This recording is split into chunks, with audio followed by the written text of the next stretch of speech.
একজনের গলায় বান মেরেছে, সেই রুগীকে আপনাদেরকে দেখাবো এবং ঝাড়িয়ে কিভাবে সুস্থ হলো সেটাও দেখাবো।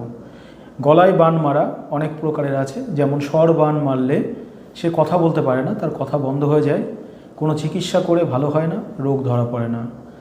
বাক্য স্তম্ভন বান মারলেও মুখ বন্ধ হয়ে যায়, বোবা বান মারলেও সে বোবা হয়ে যায়। তেমনি গলার অনেক রকম বানের ভাগ আছে। এনাকে যে বান মারা হয়েছে সেটি হলো, গলার মধ্যে যে বানটি মেরেছে, খাবার খাচ্ছে অথচ গলায় আটকে যাচ্ছে, খাবার খেতে পাচ্ছে না, বমি হয়ে বেরিয়ে যাচ্ছে বা উপরে ঠেলে উঠে আসছে, সে ভিতরের দিকে পেটের দিকে ঢোকাতে পারছে না, গলায় বেঁধে যাচ্ছে খাবার। এটা কিন্তু একটি বান। বললাম বানের বহু রকম ভাগ আছে। তো আপনারা সেই রুগীর কাছ থেকে শুনুন যে তার বান মারার ফলে কি কি সমস্যা হয়েছে। সে কিন্তু জানে না যে তাকে বান মারা হয়েছে, সে আমার ভিডিও দেখে আমার কাছে চিকিৎসা নিতে এসছে এবং ঝাড়ানোর সাথে সাথে সে উপকার পেয়েছে।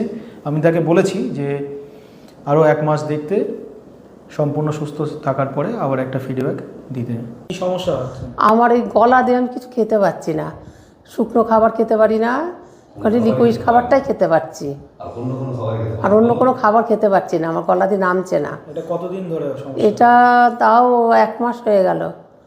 আমি তাও 2-3টে ডাক্তার দেখেছি, কোনো কিছুই হচ্ছে না, ওষুধই কাজের লাগছে না। ওখান থেকে এটা শোষা দাও।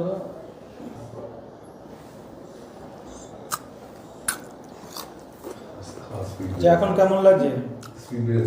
এখন তো খেতে পাচ্ছি। খেতে পাচ্ছে? আর অসুবিধা কি লাগছে গলায়? দেখুন,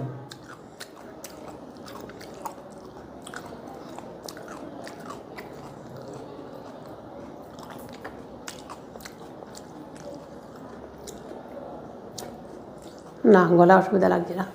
আচ্ছা, তবু 1 মাস আরও দেখুন, আমি তেল পাওয়াটাও দিচ্ছি, তারপরে আবার একবার এসে মায়ের পুজো দিয়ে যাবেন, ঠিক আছে?